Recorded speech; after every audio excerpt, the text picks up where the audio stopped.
Hi friends, నేను మీ Ashok Kumar. Welcome to Ashoka online academy.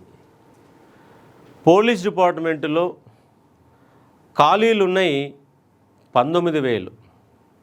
ఇది మనం చెప్పింది కాదు, డీజీపీ గారు చెప్పినటువంటి మాటనే 19,000 ఉద్యోగాలు.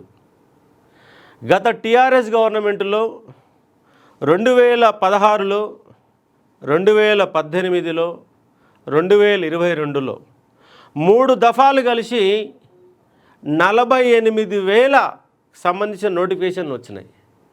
45,000 ఉద్యోగాలు నింపారు. వీళ్ళేమో ఇస్తామన్నది 2 లక్షల ఉద్యోగాలు, ఇచ్చింది 13,000 ఉద్యోగాలు. ఇవాళ పోలీస్ డిపార్ట్మెంట్కి సంబంధించి 19,000 ఖాళీలు ఉన్నాయి. అది మాకు వేయబుద్ధి కావట్లా, శాత కావడం లేదు, మా కాడ పైసలు లేవు అన్నటువంటి విధానంలో 5,000 ఉద్యోగాలకి ఆర్థిక శాఖ ఆమోదం తెలుపుతున్నాం.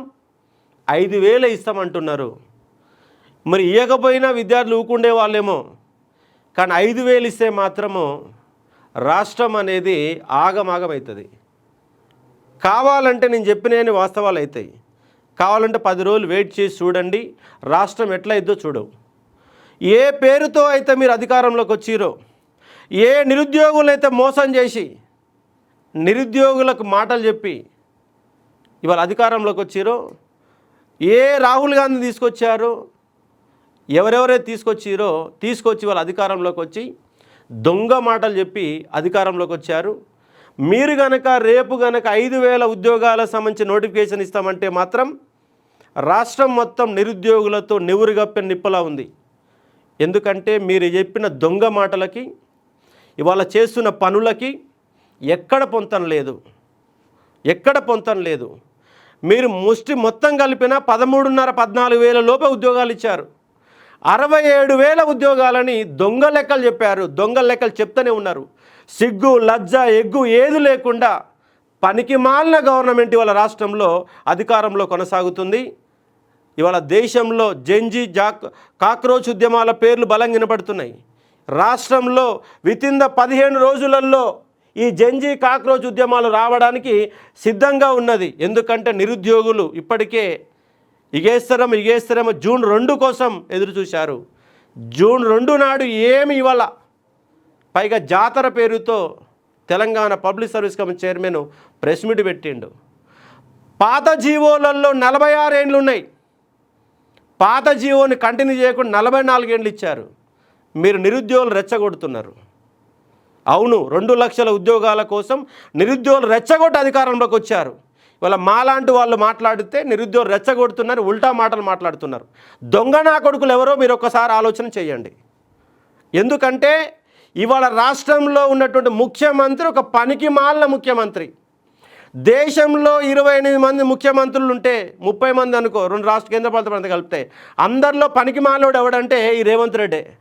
ఎందుకంటే ఈయన పరిపాలన చేయడం శాత కావడం లేదు, రాదు కూడా.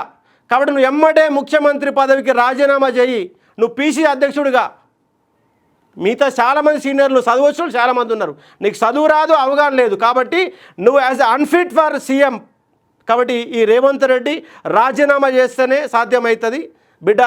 అది నిరుద్యోగులే నీ సీటును ఊడగొట్టడానికి సిద్ధమవుతున్న అంశాన్ని అర్థం చేసుకోవచ్చు.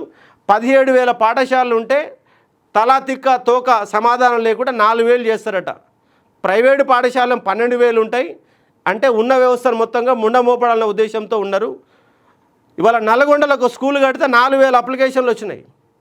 అట్లా స్కూళ్ళు మార్చరాదు. ఇవాళ నువ్వు మూసీ ప్రాజెక్టు పెట్టే డబ్బులన్నీ 30,000 కోట్లు చదువు కోసం ఖర్చు పెట్టు. దిక్కుమాలిన పథకాలు పెట్టారు. ఆ పథకాల వల్ల ఒరిగేది ఏమన్నదంటే ఏం లేదు. 19,000 పోస్టులు ఉంటేనేమో ఇప్పుడు 5,000 ఉద్యోగాలు ఇస్తామని లెక్కలు చెప్తున్నారు. ఒక గ్రూప్ 1 ఏకపోతుంది, గ్రూప్ 2 ఏకపోతుంది, గ్రూప్ 3 ఏకపోతుంది, ఏ ఉద్యోగాలు ఏకపోతాయి. కాబట్టి నిరుద్యోగులు అనే వాళ్ళు నివురుగప్పిన నిప్పులా ఉన్నారు బిడ్డ. నీకు కంపల్సరీగా నిన్ను కర్రుగాల్చి వాత పెడతారు. నీ పతనం స్టార్ట్ అయింది. నీ పతనాన్ని శాసించేది నిరుద్యోగులే 100%. ఎందుకంటే నిరుద్యోగులు 30 లక్షల మంది ఉంటారు. ఒక్కసారి కనుక రోడ్డు ఎక్కితే నువ్వు కంట్రోల్ చేయడం నీ పోలీసు వల్ల ఏ తరము కాదు. చెప్తున్నాను కదా, 100% నీ పతనం స్టార్ట్ అయ్యేది ఈ నోటిఫికేషన్లతోనే పతనం స్టార్ట్ అవుతుంది. నీకు శాతనైతే కనీసం 15,000 ఉద్యోగాల నోటిఫికేషన్ ఇవ్వండి. లేదు గీదు అంటే నీ కర్మకు నువ్వు మూడినట్టు అయితే కాబట్టి కంపల్సరీ అర్థం చేసుకోండి.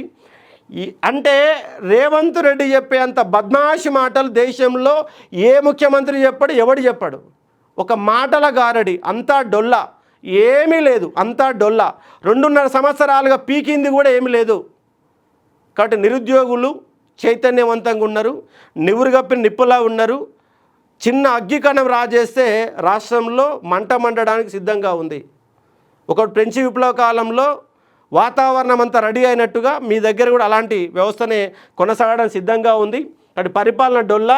ఈ 2.5 సంవత్సరాల కాలంలో నిరుద్యోగులకు నువ్వు మాటలు చెప్పడం తప్ప 50,000, 60,000, 70,000, 80,000, 1,00,000 అనే మాటలు చెప్పడం తప్ప నువ్వు పీకింది ఏమీ లేదన్న అంశాన్ని అర్థం చేసుకోవచ్చు.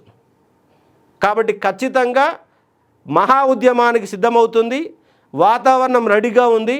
ఒక చిన్న మెరుపు లాంటి ఒక మెరుపు కనుక అంటుకుంటే రాష్ట్రం బగ్గుమంటుంది. జాగ్రత్తగా నోటిఫికేషన్లు అట్లీస్ట్ ఒక 50,000 ఉద్యోగాల సంబంధించిన నోటిఫికేషన్లు వేస్తేనే ఈ నిరుద్యోగులు ప్రశాంతంగా ఉంటారు. లేదు నేను 100 వేస్తా, 50 వేస్తా, 25 నోటిఫికేషన్లు ఉన్నాయి, ఒక్కొక్క నోటిఫికేషన్ 4 పోస్టులు ఉన్నాయి, 5 పోస్టులు అనే కథలు చెప్తే మాత్రం మీ కథల్ని మొత్తం కూడా పండబెడతారు పక్క.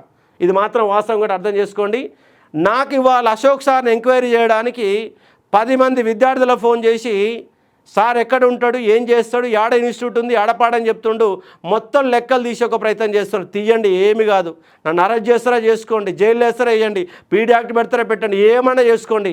అశోక్ సార్ మాత్రం ఉద్యమాన్ని ఆపడు. ఖచ్చితంగా ఉద్యమం చేసి తీరుతారు. రోజు 10 మంది పోలీసులను పెట్టినా కూడా ఉద్యమం అనేది కొనసాగుతుంది కూడా అర్థం చేసుకోండి.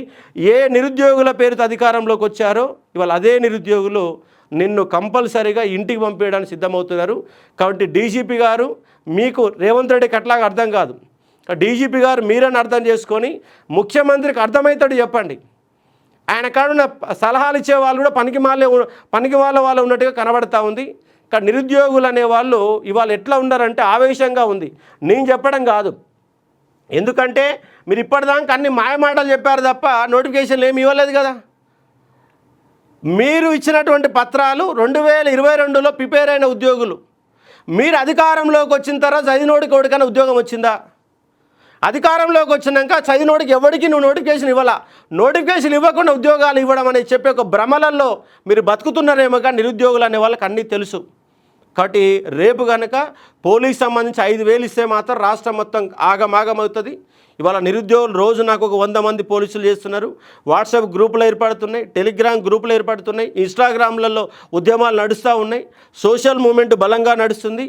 ఆ సోషల్ మూమెంటు జంజీ కాక్రోచ్లు అనే సోషల్ మూమెంటు రోడ్డు మీదకి రాకముందే దయచేసి 15,000 ఉద్యోగాలకు సంబంధించిన ప్రణాళిక మీరు మొదలుపెట్టండి. ఏజ్ను 36 సంవత్సరాలకు పెంచండి కానిస్టేబుల్ వాళ్ళకి. ఎందుకంటే మీరు 2.5 సంవత్సరాలుగా ఒక్క నోటిఫికేషన్ ఇవ్వలేదు. 2022లో నోటిఫికేషన్ వచ్చింది, 4 ఏళ్ళు అవుతుంది. పాత జీవో చెప్తుంది 34 ఏళ్ళని.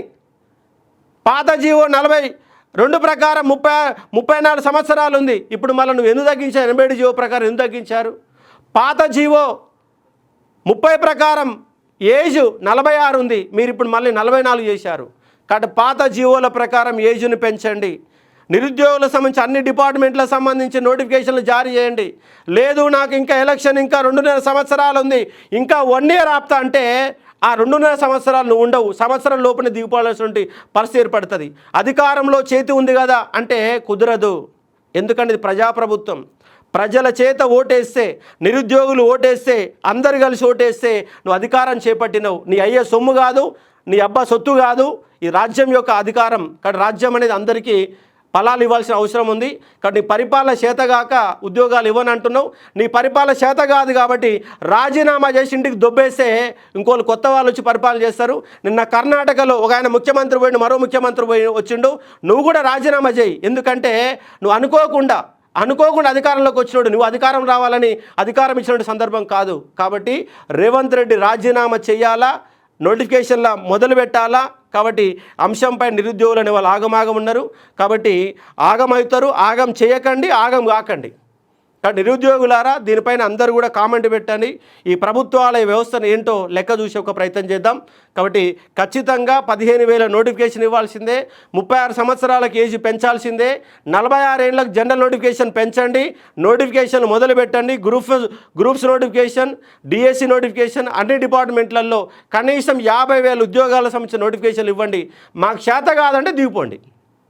ఏడాని డబ్బులు లేవంటే నీకు డబ్బులు సృష్టించడం రావలేదు, ఉన్న వ్యవస్థను ఖరాబు చేస్తున్నావు కాబట్టి నీ వల్ల కాదు. కాబట్టి రాజీనామా చేస్తే మరో ముఖ్యమంత్రి వస్తే ఆయనను ఉద్యోగాలు ఇస్తాడేమో. కాబట్టి ఈ రేవంత్ రెడ్డికి మేము హెచ్చరికలు జారీ చేస్తున్నాం. నువ్వు కనుక ఇట్లనే ఉంటే నీ వ్యవస్థ మొత్తం ఆగమైద్ది. నిరుద్యోగులు అనే వాళ్ళు నివురుగప్పిన నిప్పులా ఉన్నారు. ఆగమాగం చేయొద్దు, ఆగమాగం కావద్దని నేను స్పష్టంగా చెప్పదలుచుకున్నాను. ఇది ఉన్నటువంటి అంశం. మరికొంత సమాచారంతో మీ ముందుకు వచ్చే ఒక ప్రయత్నం చేద్దాం. మేము హైదరాబాదులో మేము వినతి పత్రాలు ఇస్తూ ఉంటాం. మీరు జిల్లాలలో అన్ని జిల్లాల ఎస్పీలకు వినతి పత్రాలు ఇవ్వండి, అలా విధంగా కలెక్టర్ల వినతి పత్రాలు ఇవ్వండి, ఎమ్మెల్యేలకు వినతి పత్రాలు ఇవ్వండి. మీ ఎమ్మెల్యేలు అందరి ఫోన్లు కొట్టండి, ఒక్కొక్కరికి 10 ఫోన్లు కొట్టండి. ఎమ్మెల్యేలకైనా సిగ్గుండాలా, ఎందుకంటే అధికారం తీసుకొచ్చినాం, ఓటేసుకున్నాం. ఓటు అడగాల్సింది రేపు రేవంత్ రెడ్డి కాదు, మీరు ఎమ్మెల్యేలే ఓట్లు అడగాల. కాబట్టి ఊళ్ళకు రాకుండా చేసే పరిస్థితి మీరు తెచ్చుకోవద్దు.